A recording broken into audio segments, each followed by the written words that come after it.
아이가 정말 죽은 세자의 핏줄이란 말이냐? 임금의 떨리는 손에는 낡은 옥비녀 하나가 들려 있었습니다. 그 말을 남긴 채 임금은 자리에 주저앉아 한참을 오열했습니다. 20년간 가슴속에 묻어두었던 비극이 다시 고개를 든 순간이었죠. 대체 이 아이는 그 모진 풍파를 어찌 견디고 살아남은 것일까요? 이 이야기가 계속될 수 있도록 구독과 좋아요 눌러주시고 댓글에 마음 한 줄 남겨주세요. 그 일은 20해 전으로 거슬러 올라갑니다. 한양 땅에 유난히도 매서운 눈보라가 몰아치던 어느 겨울밤이었습니다. 조정에서는 큰 싸움이 벌어졌고 권력에서 밀려난 세자는 영모라는 억울한 죄를 뒤집어 쓰게 되었습니다. 결국 세자는 사약을 받았고 그 집안, 식구들까지 벌을 받는 연좌제에 걸려 온 집안이 풍비박산 나고 말았습니다. 죄인의 가족이라는 이유만으로 갓난아기조차 목숨을 부지하기 힘든 잔인한 시절이었죠. 그 아비규환의 현장에 한 사내가 있었습니다. 동궁방에서 잔심부름을 도맡아 하던 미천한 신분의 하인이었죠. 사람들은 그를 막동이라 불렀습니다. 막동은 불타오르는 전각 사이를 누비며 세자빈의 처소로 달려갔습니다. 세자빈은 피눈물을 흘리며 품 안에 갓난아이를 막동에게 내밀었습니다.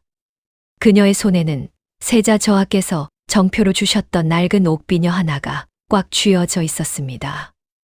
이 아이를 데리고 멀리 떠나거라. 제발, 이 아이만은 살려다오. 세자비는 떨리는 목소리로 막동에게 애원했습니다. 막동은 아무 말 없이 아이를 품에 안고 옥비녀를 소중히 갈무리했습니다. 충직한 종이었던 그는 주인의 마지막 부탁을 목숨보다 무겁게 여겼습니다. 그는 군사들의 눈을 피해 어두운 궁궐 담장을 넘었습니다. 발이 푹푹 빠지는 눈길을 맨발로 뛰고 또 뛰었습니다. 한참을 달려 한양 도성을 벗어날 무렵이었습니다. 매서운 칼바람이 옷깃을 파고들었고 품 안에 아이는 가녀린 숨을 내뱉고 있었습니다. 막동은 아이가 추울까 봐 자신의 낡은 저고리를 벗어 아이를 꽁꽁 싸맸습니다. 살을 애듯 차가운 눈바람 속에서도 막동의 가슴만은 아이의 온기로 뜨거웠습니다. 그는 몇 번이고 뒤를 돌아보며 추격자가 오는지 살폈습니다. 문득 된장 끓이는 냄새가 코끝을 스쳤습니다. 산기슭 아래 자리 잡은 작은 마을에서 새어나오는 냄새였죠. 따뜻하고 구수한 사람 사는 냄새였습니다. 그 냄새를 맡는 순간 막동의 눈에서 뜨거운 눈물이 왈칵 쏟아졌습니다. 방금 전까지 보았던 궁궐의 피비린내가 씻겨 내려가는 기분이었습니다. 그는 아이의 등을 조심스럽게 토닥이며 작게 속삭였습니다. 마마, 이제 걱정 마옵소서. 소인이 죽는 한이 있어도 마마를 지킬 것입니다. 그것은 한낱 머슴이 왕실의 핏줄에게 바치는 가장 고귀한 맹세였습니다. 막동은 마을에서 멀리 떨어진 어느 산골로 향했습니다. 신분을 숨기고 이름도 바꾼 채 평생을 머슴으로 살아가야 할 운명이 시작된 것입니다. 아이의 이름은 선재라 지었습니다. 구름 위 신선처럼 맑게 자라라는 뜻을 담았지요. 그날 이후 막동은 박대감 댁의 머슴이 되었습니다. 그는 새벽부터 밤늦도록 꾸준히를 도맡아 하며 손이 쉴 틈 없이 일했습니다. 남들이 꺼리는 외양간 청소부터 험한 산길을 오가는 일까지 묵묵히 해냈죠. 오직 선재를 배불리 먹이고 안전하게 키우겠다는 일념 하나뿐이었습니다. 마을 사람들은 그를 보고 세상 천지에 저렇게 성실한 머슴이 없다며 혀를 내둘렀습니다. 선재는 막동의 정성 속에서 어느덧 똘똘한 아이로 자라났습니다. 비록 누더기 옷을 입고 머슴의 아들로 불렸으나 아이의 눈망울은 밤하늘의 별처럼 초롱초롱했습니다. 가끔 막동이 마당을 쓸다 고개를 들어 선재를 바라볼 때면 입가에 옅은 미소가 번졌습니다. 아이의 고든 등과 기품 있는 몸가짐은 숨기려 해도 숨겨지지 않는 왕실의 기운을 담고 있었기 때문입니다. 하지만 세월이 흐를수록 막동의 마음 한구석에는 불안함이 자리 잡았습니다. 품속에 숨긴 옥비녀가 가끔 가슴을 찌를 때마다 그는 먼 북쪽 한양 하늘을 오래도록 바라보았습니다. 언젠가 이 아이가 제자리를 찾아가야 할 날이 올 것임을 직감하고 있었죠. 하지만 지금은 그저 평범한 머슴의 아들로 살아가는 것이 이 아이를 지키는 유일한 길이었습니다. 그렇게 막동의 새로운 삶과 선제의 운명은 눈 덮인 산골 마을에서 조용히 뿌리를 내리고 있었습니다. 세월은 쏜살같이 흘러 어느덧 10해가 지났습니다. 그 사이 강산이 한 번 변했고 갓난아기였던 선제는 어느덧 10살 소년이 되었습니다. 선제는 마을에서 막동네 아들이라 불리며 자랐으나 그 기품만은 남달랐습니다.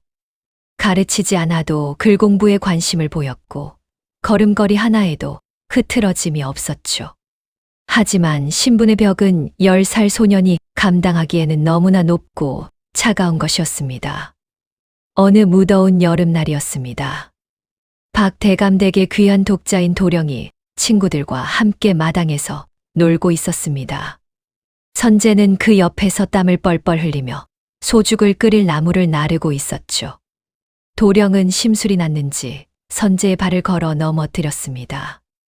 선제가 들고 있던 나무찜이 마당에 흩어졌고 선제는 클바닥에 무릎을 찍고 말았습니다. 박대감의 아들은 깔깔거리며 비웃었습니다.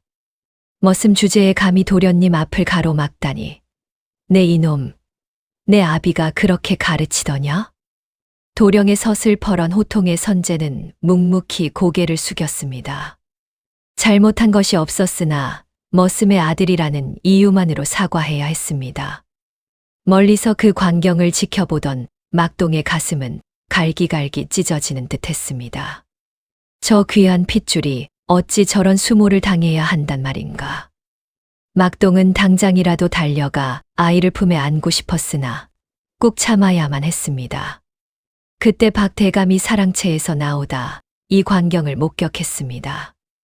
대감은 엄한 표정으로 막동과 선제를 번갈아 바라보았습니다. 막동은 서둘러 달려가 마당바닥에 무릎을 꿇고 머리를 조아렸습니다. 주인집 어른의 노여움을 사서 선제가 쫓겨나기라도 한다면 그것이야말로 가장 큰 비극이었기 때문입니다. 막동은 떨리는 목소리로 용서를 빌었습니다. 나으리 소인이 자식을 잘못 가르쳤사옵니다. 한 번만 너그러이 용서하여 주시옵소서. 막동의 비굴한 모습에 선제의 눈동자가 흔들렸습니다. 선제는 아버지가 왜 잘못도 없이 빌어야 하는지 이해할 수 없었죠. 하지만 선제는 영특했습니다.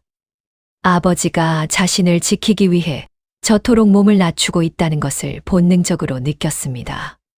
선제는 꽉 쥔 주먹을 부들부들 떨며 입술을 깨물었습니다. 박대감은 혀를 차며 차갑게 한마디를 내뱉고는 방으로 들어갔습니다. 머슴은 제 분수를 알아야 하는 법이다. 다시는 내 아들의 기분을 상하게 하지 마라. 주인이 사라진 뒤에도 막동은 한참 동안 고개를 들지 못했습니다. 하늘이 무너지는 듯한 서러움이 밀려왔습니다. 조선팔도 어디에도 이 아이의 귀함을 알아주는 이가 없다는 사실이 비통했습니다. 막동은 선제를 데리고 뒷산 숲으로 향했습니다. 아무도 없는 숲에 도착해서야 막동은 참았던 한숨을 내쉬었습니다. 그는 거친 손으로 선제의 무릎에 묻은 흙을 털어주었습니다. 상처난 무릎에서 피가 배어나오고 있었지만 선제는 울지 않았습니다. 오히려 막동의 눈을 똑바로 바라보며 물었습니다. 아버지, 우리는 왜 평생 머슴으로 살아야 합니까? 제가 무엇을 그리 잘못했나요? 아이의 순수한 질문에 막동은 말문이 막혔습니다. 차마 너는 이 나라의 왕손이다라는 진실을 말할 수 없었습니다. 그 말 한마디가 아이의 목숨을 앗아갈 수 있었기 때문입니다. 막동은 그저 선제의 어깨를 가만히 다독이며 낮은 목소리로 속삭였습니다. 선제야, 이놈아. 아비가 못나서 미안하구나. 하지만 명심해라. 사람은 겉모습이 아니라 속마음이 귀해야 하는 법이다. 막동은 속으로 피눈물을 삼키며 다짐했습니다. 어떤 시련이 와도 이 불꽃 같은 핏줄을 반드시 지켜내겠다고 말입니다. 그날 밤 막동은 잠자리에 든 선재의 얼굴을 물끄러미 바라보았습니다.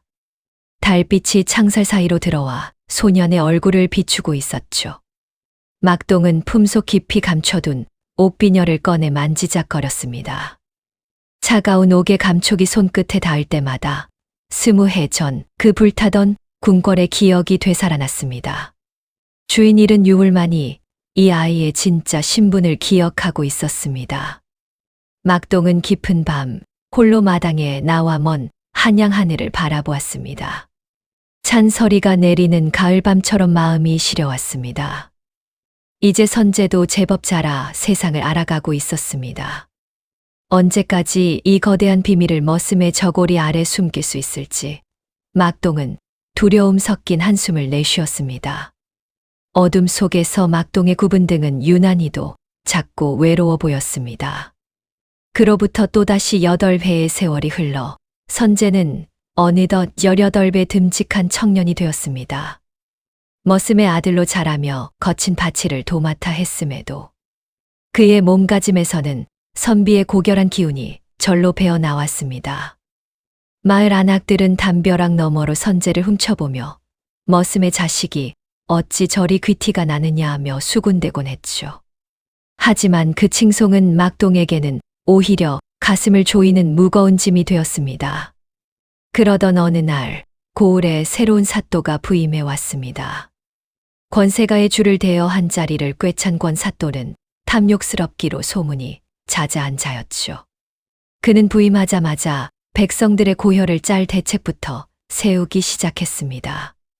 권 사또는 고을의 세력가인 박대감을 찾아와 주연을 베풀 것을 요구했습니다. 그날 선재는 박대감의 명으로 술상을 나르는 일을 돕게 되었습니다. 권 사또는 거만하게 앉아 술잔을 기울이다가 문을 열고 들어오는 선재의 얼굴을 보더니 멈칫했습니다. 사또의 가늘고 날카로운 눈매가 선재를 훑었습니다. 선재의 곧은 콧날과 단단한 눈매는 보는 이에 기를 죽일 만큼 당당했습니다. 권 사또는 20년 전 조정에서 사라진 세자의 얼굴을 한 번 본 적이 있었습니다. 그는 순간적으로 눈앞의 청년에게서 그 불길한 기시감을 느꼈습니다. 권 사또는 술잔을 탁자에 내려놓으며 박 대감에게 물었습니다. 여보게 대감, 저기 술상을 나르는 자는 네 집 자식인가? 생김새가 예사롭지 않구나. 박 대감은 허허 웃으며 대수롭지 않게 대답했습니다. 우리 집 늙은 머슴 막동의 아들이옵니다. 일 하나는 아주 야무지게 잘하는 놈이지요. 하지만 권 사또의 눈빛은 쉽게 거두어지지 않았습니다. 머슴의 핏줄에서 저런 왕족의 기품이 나올 리 없다고 생각한 것이죠. 주연이 끝난 뒤 권 사또는 관하로 돌아가 이방을 불러 은밀히 명을 내렸습니다. 박 대감댁 머슴 막동이라는 자의 뒷조사를 해보아라. 언제 이 고을에 들어왔는지, 원래 어디 살던 자인지 샅샅이 뒤져보란 말이다. 탐욕스러운 자들은 본능적으로 돈 냄새와 위험한 냄새를 잘 맡는 법입니다. 권 사또는 선재의 존재가 자신의 출세에 어떤 걸림돌이 되거나 혹은 큰 건수가 될 것임을 직감했습니다. 이 소식은 곧 막동의 귀에도 들어갔습니다. 관아의 포졸들이 마을을 돌며 막동의 옛 행적을 캐묻고 다닌다는 소문이 퍼졌기 때문입니다. 막동은 가슴이 철렁 내려앉았습니다. 평생을 숨죽여 살았건만 결국 올 것이 왔다는 생각에 앞이 캄캄해졌습니다. 막동은 그날 밤 사랑채 뒤편에서 남몰래 짐을 꾸리기 시작했습니다. 더 늦기 전에 선재를 데리고 이곳을 떠나야 했습니다. 선재는 짐을 싸는 아버지의 떨리는 손을 붙잡았습니다. 아버지, 갑자기 왜 이러십니까? 고을에 무슨 일이라도 생긴 것입니까? 선재의 맑은 눈을 마주한 막동은 차마 진실을 말하지 못한 채 입술만 깨물었습니다. 선재야, 이놈아. 묻지 말고 어서 서둘러라. 이곳에 더 있다가는 큰 화를 입게 될 것 같구나. 막동은 다급하게 말을 이었지만 그의 다리는 이미 공포로 인해 비틀거리고 있었습니다. 하지만 관아의 움직임은 막동의 생각보다 훨씬 빨랐습니다. 마을 어귀로 나가는 길목마다 사또가 보낸 포졸들이 지키고 서서 오가는 사람들을 검문하기 시작한 것이죠. 권 사또는 이미 막동이 고을에 들어온 시기가 20년 전 세자의 비극이 있던 해와 일치한다는 사실을 알아냈습니다. 이제 그에게 남은 것은 결정적인 증거뿐이었습니다. 막동은 담벼락 아래에 몸을 숨긴 채 마을 어귀를 바라보았습니다. 횃불을 든 포졸들의 그림자가 길게 늘어져 있었습니다. 이제 도망칠 길조차 막혀버린 셈입니다. 막동은 품속의 옥비녀를 더 깊숙이 밀어 넣었습니다. 이 작은 물건이 자신들에게 구원이 될지 아니면 단두대의 칼날이 될지 알 수 없었습니다. 고을 전체를 휘감은 차가운 밤 공기가 마치 숨통을 조여오는 듯 했습니다. 권 사또의 관아에서는 밤늦도록 불이 꺼지지 않았습니다. 그는 사악한 미소를 지으며 책상을 두드렸습니다. 머슴의 탈을 쓴 왕손이라니 이것만 잘 이용하면 조정의 실세들에게 큰 공을 세울 수 있을 것이라 믿었습니다. 이제 막동과 선제 부자에게는 거대한 운명의 소용돌이가 몰아칠 준비를 마친 상태였습니다. 정적만이 가득한 마을에는 오직 올빼미 울음소리만이 불길하게 울려 퍼졌습니다. 다음 날 새벽 평온하던 박개감댁 마당은 거친 함성으로 가득 찼습니다. 관아에서 들이닥친 포졸들이 몽둥이를 앞세워 머슴들의 방을 샅샅이 뒤지기 시작한 것이죠. 잠결에 일어난 막동은 사색이 되어 구석으로 몸을 피했습니다. 선제는 놀란 아버지를 안막아서며 포졸들을 노려보았습니다. 하지만 서슬퍼런 관아의 위세 앞에서는 청년의 용기도 무력하기만 했습니다. 권 사또는 말 위에 올라앉아 그 광경을 차갑게 지켜보고 있었습니다. 그는 채찍을 휘두르며 막동의 방을 가리켰습니다. 포졸들이 막동의 낡은 궤짝을 마당으로 끌어냈습니다. 그 안에는 다 해진 누더기, 옷 몇 벌과 집신뿐이었죠. 하지만 포졸 하나가 궤짝 바닥을 칼끝으로 툭툭 치더니 이내 틈새를 비집어 열었습니다. 그곳에는 낡은 보자기에 쌓인 물건 하나가 숨겨져 있었습니다. 보자기가 풀리는 순간 마당의 공기가 얼어붙었습니다. 아침 햇살을 받은 은은한 옥빛이 눈부시게 번져나갔습니다.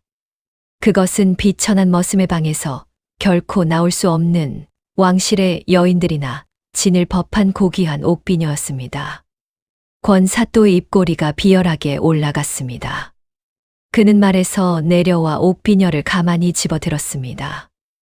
머슴놈의 방에서 이런 보물이 나오다니. 이것은 필시 도둑질한 작물이로구나. 사또의 불호령이 떨어지자 포졸들이 막동을 바닥에 내팽개쳤습니다. 막동은 무릎이 꺾인 채 바닥에 엎드려 울부짖었습니다. 머리를 땅에 찌우며 용서를 빌었지만 그의 머릿속은 오직 선제의 안위뿐이었습니다. 만약 저 비녀의 출처가 밝혀진다면 선제는 그 자리에서 목숨을 잃게 될 것이 분명했기 때문입니다. 막동은 이를 악물고 외쳤습니다. 나으리, 그것은 소인이 예전에 한양 길바닥에서 주운 것이옵니다. 욕심이 생겨 관아에 알리지 못한 죄는 달게 받겠사오니 제발 제 자식만은 살려주옵소서.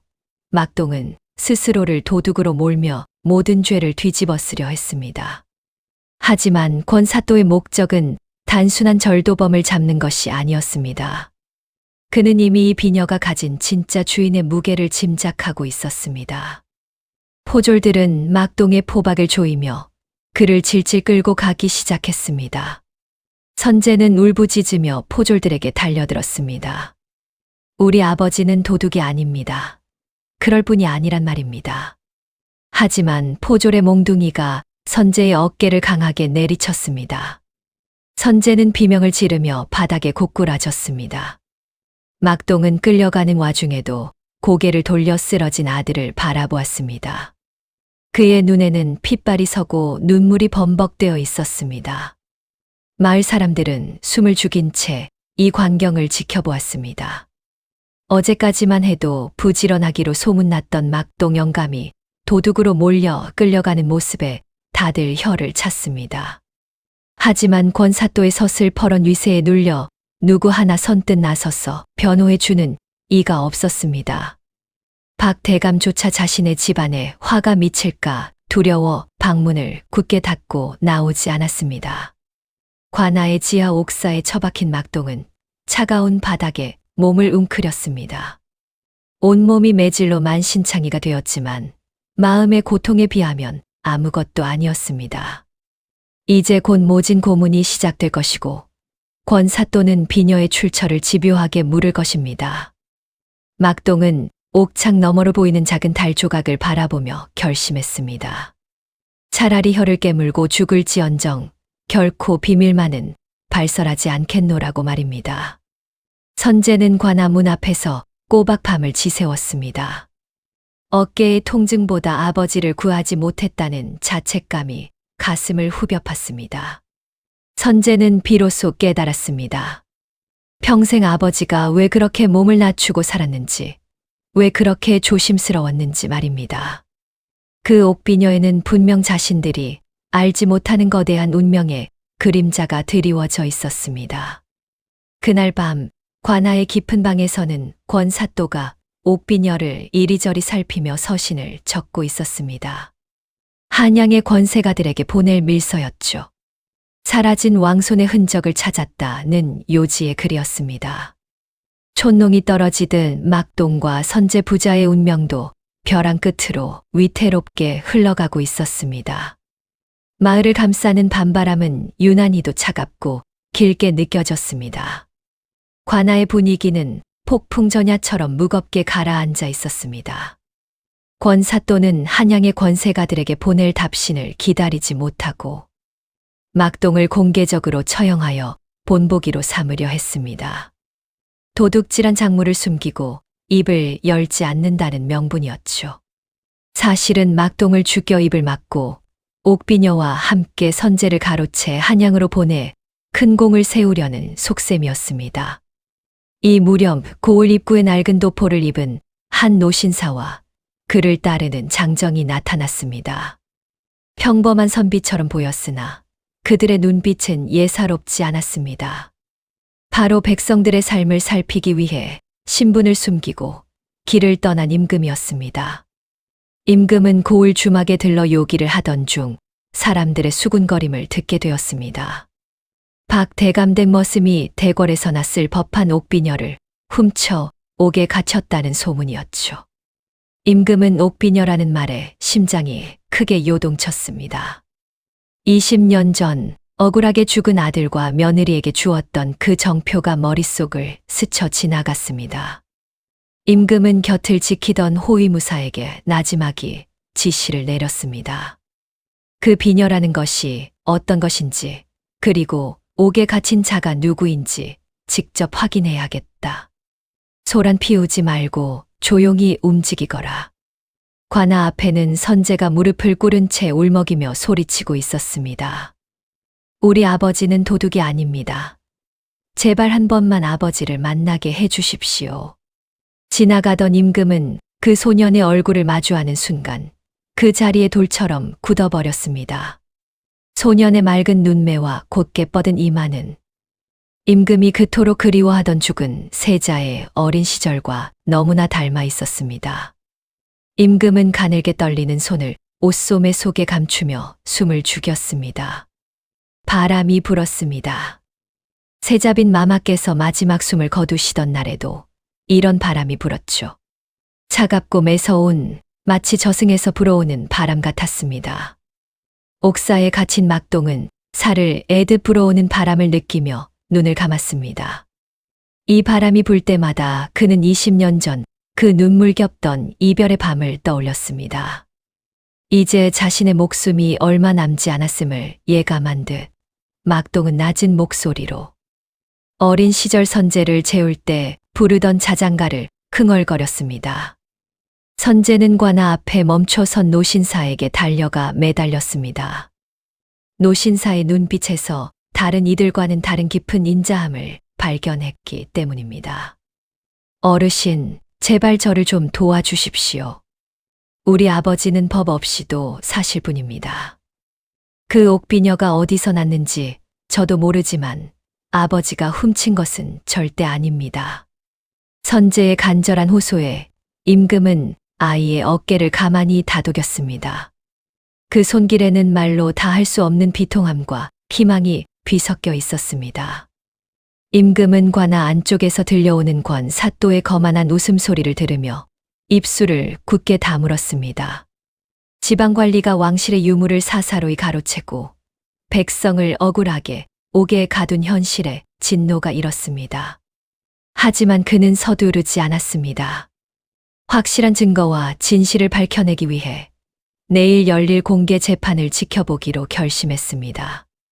그것이 이 비극을 끝낼 유일한 길이라 믿었기 때문입니다.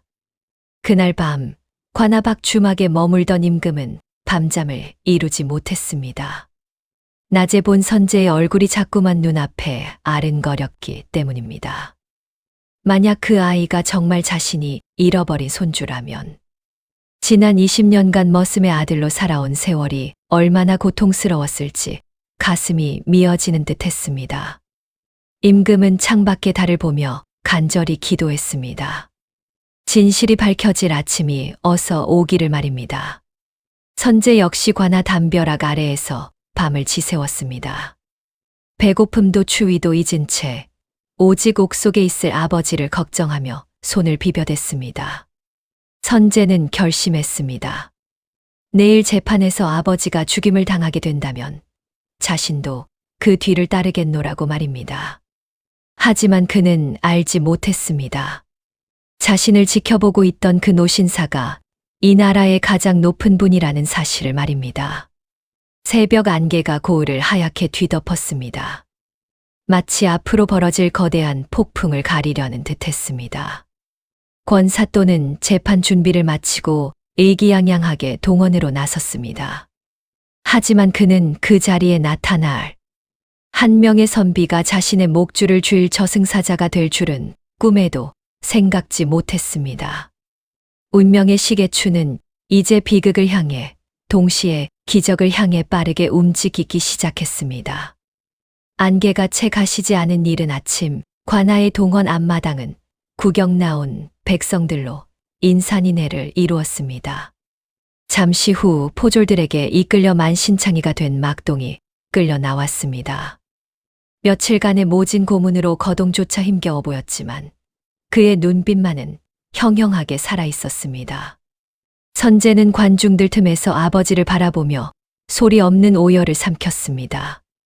권사또는 거만하게 의자의 자리를 잡고 앉아 옥비녀를 높이 들어 올렸습니다. 그는 백성들을 향해 사악한 미소를 지으며 호령했습니다. 이 천한 머슴놈이 대궐의 보물을 훔쳐 숨겨왔다. 이는 명백한 절도요. 나아가 왕실을 모독한 대죄다. 이놈아, 마지막으로 묻겠다. 이 비녀를 어디서 훔쳤느냐? 사또의 서슬퍼런 추궁에도 막동은 묵묵히 땅을 바라볼 뿐이었습니다. 임금은 낡은 갓을 눌러쓴 채 군중 속에서 그 광경을 지켜보았습니다. 그의 시선은 사또의 손에 들린 옥비녀에 고정되어 있었습니다. 가까이서 본 비녀는 틀림없는 아들의 유품이었습니다. 임금의 심장이 터질 듯이 뛰기 시작했습니다. 옆에 선 호위무사가 칼자루를 꽉 쥐며 주상의 신호를 기다리고 있었죠. 긴장감은 극의 달의 공기마저 팽팽하게 굳어버린 듯 했습니다. 권사또는 막동이 입을 열지 않자 인내심이 바닥난 듯 했습니다. 그는 형판을 내리치며 사형을 집행하라고 소리쳤습니다. 망나니가 칼을 휘두르며 기괴한 춤을 추기 시작했고 선재는 비명을 지르며 마당으로 뛰어들려 했습니다. 바로 그 순간 고개를 숙이고 있던 막동이 갑자기 고개를 쳐들었습니다. 그의 목소리가 관아 전체를 뒤흔들었습니다. 이 아이가 바로 이 나라의 고귀한 핏줄 돌아가신 세자 저하의 아들이옵니다. 막동의 외침에 사또의 칼자루가 바닥에 떨어졌습니다. 구경하던 백성들은 믿기지 않는 사실에 입을 벌린 채 얼어붙었습니다. 막동은 피 섞인 침을 뱉어내며 선제를 향해 절절한 눈빛을 보냈습니다. 선제는 자신의 귀를 의심하며 멍하니 아버지를 바라보았습니다. 평생을 머슴의 아들로 알고 살았던 청년에게는 마른 하늘에 날벼락 같은 소리였죠. 권 사또는 당황하여 얼굴이 불그락다르락 변했습니다. 이놈이 미쳐도 단단히 미쳤구나. 감히 어디서 역적의 이름을 입에 올리느냐. 저놈의 입을 당장 막아라. 사또는 포졸들에게 호통을 쳤지만 이미 분위기는 걷잡을 수 없이 변해버렸습니다. 막동은 굴하지 않고 품속에서 세자빈이 마지막으로 남겼던 혈서를 꺼내 보였습니다. 20년 세월의 흔적이 묻은 붉은 글씨가 아침 햇살 아래 선명하게 드러났습니다. 선제는 충격에 휩싸여 비틀거리며 한 걸음 뒤로 물러났습니다. 아버지, 그게 무슨 말씀이십니까? 제가 정말 그분의 아들이란 말입니까? 선제의 목소리는 파르르 떨리고 있었습니다. 막동은 눈물을 흘리며 고개를 끄덕였습니다. 이제 모든 비밀이 세상 밖으로 나온 것이죠. 임금은 군중 속에서 그 혈서를 보는 순간 더 이상 신분을 숨길 수 없음을 깨달았습니다. 권 사또는 정체가 탈로 날까 두려워 직접 칼을 뽑아 막동을 배려했습니다. 증거를 없애려는 비겁한 발악이었습니다. 하지만 사또의 칼날이 막동의 목에 닿기 직전 관아 뒤편에서 웅장한 목소리가 울려 퍼졌습니다. 그 칼을 멈추어라. 감히 내 앞에서 누구를 배려하느냐. 변복을 한 임금이 갓을 벗어 던지며 당당히 앞으로 걸어 나왔습니다. 임금의 위엄서린 모습의 사또와 포졸들은 본능적으로 무릎을 꿇었습니다. 왕의 얼굴을 직접 본 적은 없으나 온몸에서 뿜어져 나오는 범접할 수 없는 기운에 압도당한 것이죠. 임금은 천천히 선제에게 다가갔습니다. 가까이서 본 손주의 얼굴은 죽은 아들의 모습과 너무나 똑 닮아 있었습니다. 임금의 눈에서 뜨거운 눈물이 왈칵 쏟아졌습니다. 관아 마당에는 기이한 정적이 흘렀습니다. 오직 임금의 흐느낌과 막동의 거친 숨소리만이 들려올 뿐이었죠. 백성들은 자신들 앞에 나타난 분이 임금이라는 사실에 경악하며 땅에 엎드렸습니다. 조선을 뒤흔들 거대한 반전이 일어난 순간이었습니다.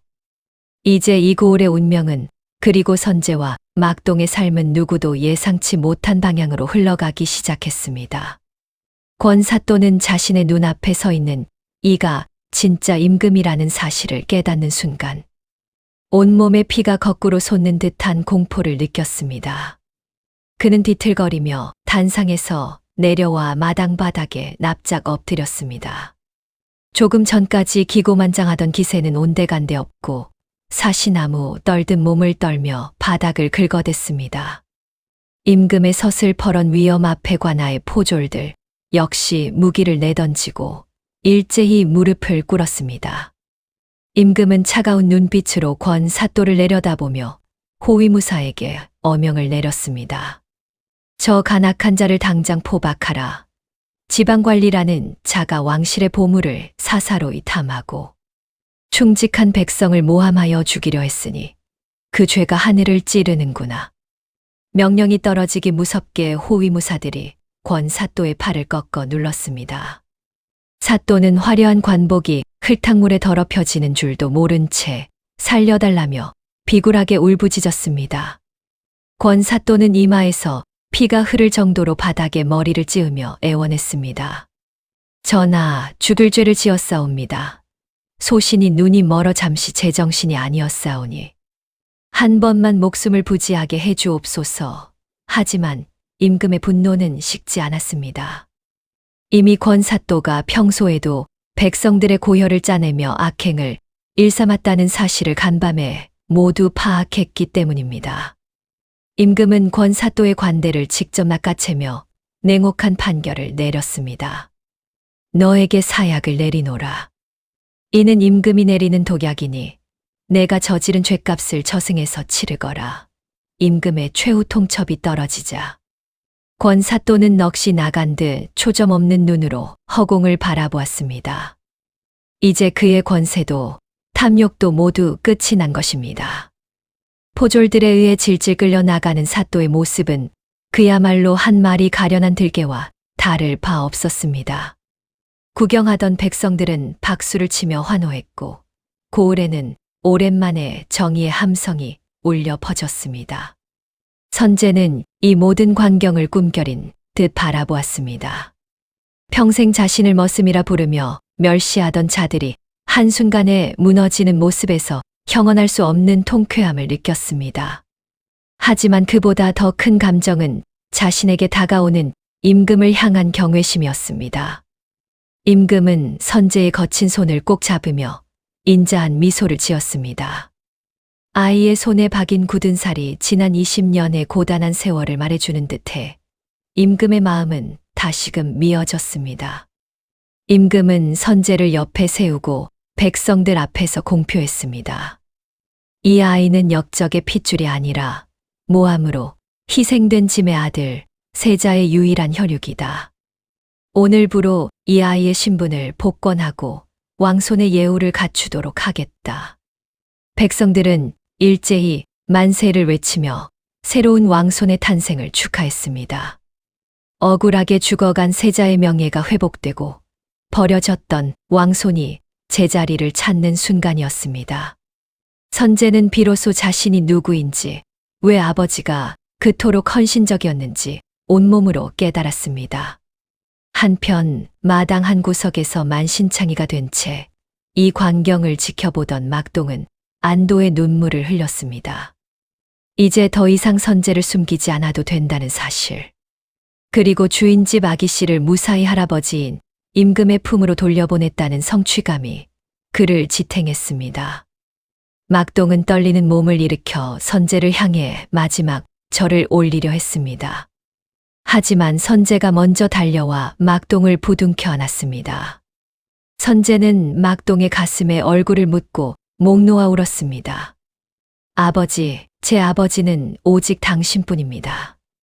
저를 위해 평생을 바치신 은혜를 어찌 잊겠습니까?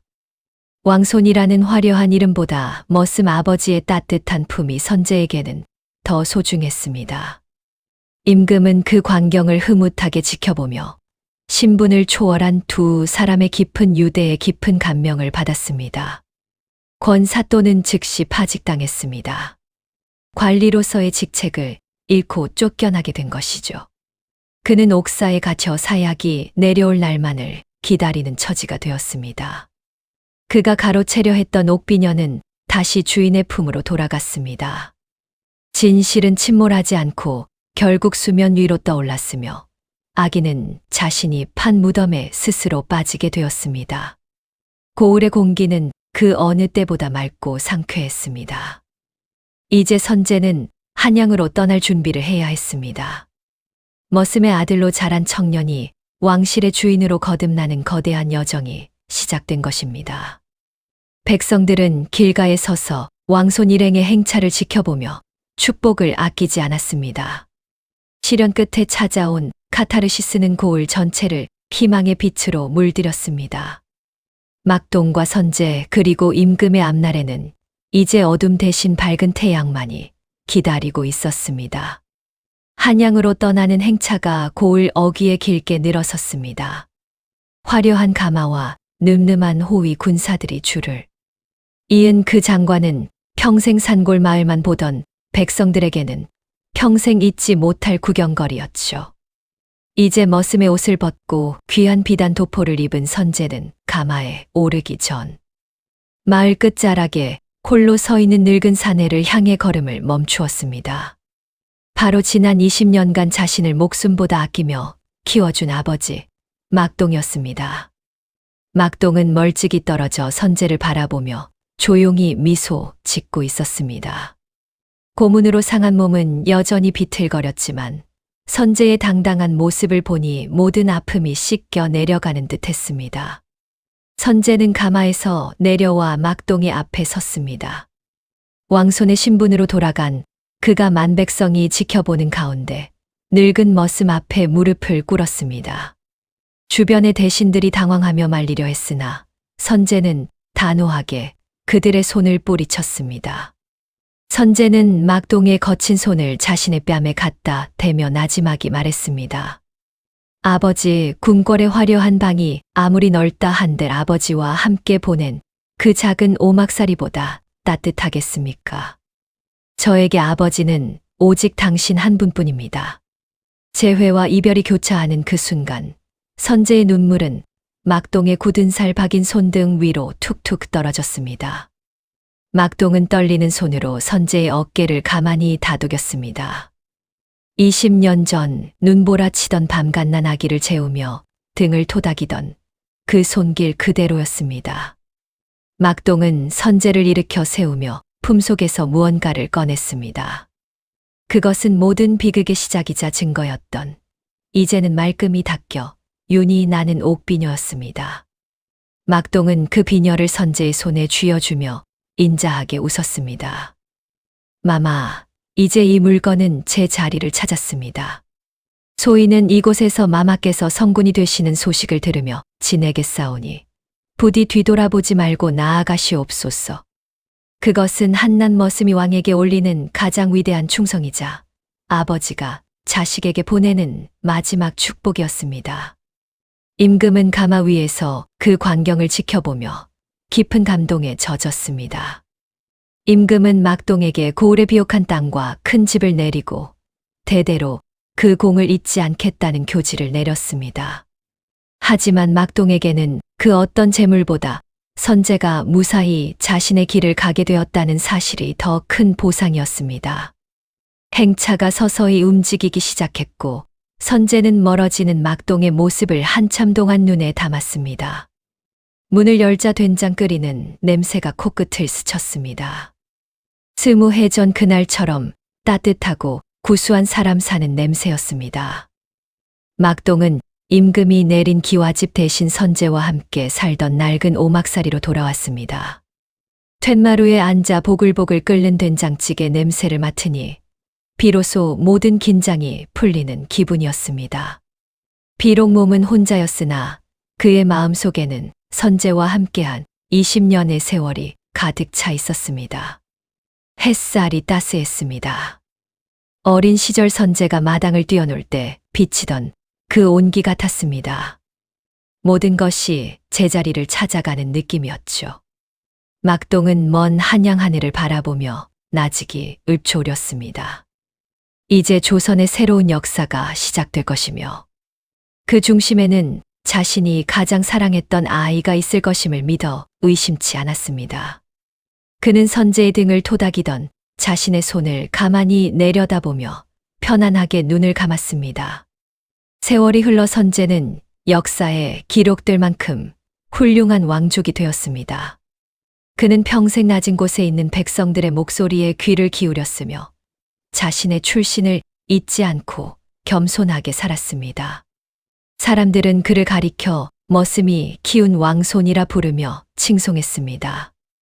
그가 백성을 사랑하는 마음의 뿌리는 바로 산골 마을에서 자신을 위해 평생을 바친 늙은 머슴의 사랑에서 시작된 것이었습니다.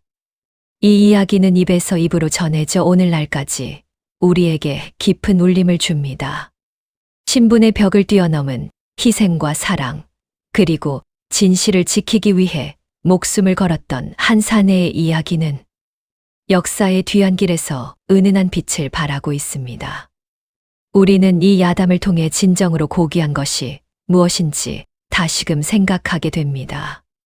그것은 화려한 관복도 높은 권세도 아닌 사람을 향한 진심 어린 사랑의 것입니다. 이제 서산으로 해가 뉘엿뉘엿 넘어가고 있습니다.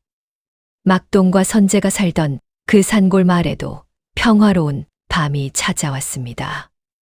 이야기는 여기서 끝나지만 그들이 남긴 온기는 여전히 우리 가슴 속에 남아 있습니다. 오늘 밤 여러분의 꿈속에도 그 따뜻한 된장 냄새와 같은 평온함이 깃들기를 바랍니다. 긴 이야기 끝까지 함께 해주셔서 진심으로 감사합니다.